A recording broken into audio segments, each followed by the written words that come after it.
Hi, y'all. My name is Gaby Zabala Alemán, pronouns they and she. I am a person with lived and living experience with drug and tobacco use, and I am leading the Tobacco Harm Reduction Education and Engagement Project, the 3 Project.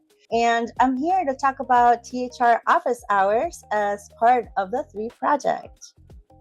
The 3 Project aims to provide tobacco harm reduction, educational materials, and training and capacity building to people who use drugs and their care providers, including syringe service programs, nurse practitioners, social workers, PR workers, and just everybody that takes care of people who use drugs and smoke tobacco or consume nicotine in any form.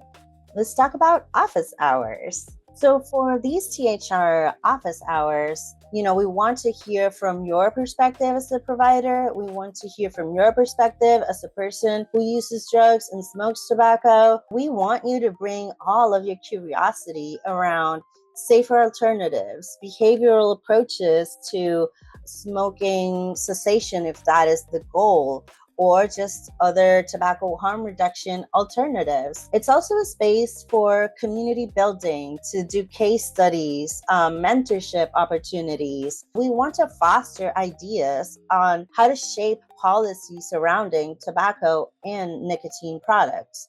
So during our soft launch, we discussed just general perceptions of what tobacco harm reduction is, what people in the harm reduction community think are safer alternatives, and specific questions that participants have surrounding tobacco and nicotine use. The first thing I think of is not treating people differently because they smoke or vape. For me, I'm saving funds, which means I don't have to put myself in situations as somebody who's engaged in survival sex work. I don't have to do that for nicotine.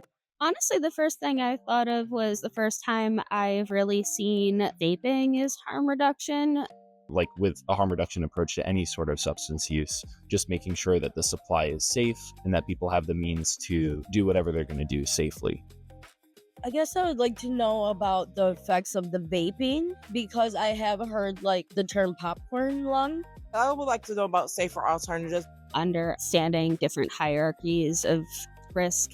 I would love to see more data that is from people who are not financially benefiting from the industry of nicotine or vaping or any of that. I think it should be brought in because if they're going to say that nicotine is a drug, why isn't it part of harm reduction normally? There's a reason why people become so chemically dependent. I mean, there's the psychological piece. It can help with physical pain. I think it has to be addressed because it has some impact on the health of the people. I would love to just see people talking about it more. There's always something that people seem to think is a little more important, but I think it's always been there. So those were some really good discussions that led us to formalizing these THR office hours to make this information more accessible to the people that need it the most. So we have a lot of content and materials that we are going to be developing with the 3 Project. You have a lot to look forward to. Please visit our site, harmreduction.org, go to resources, and you'll find the Tobacco Harm Reduction microsite. We look forward to seeing you in our THR office hours.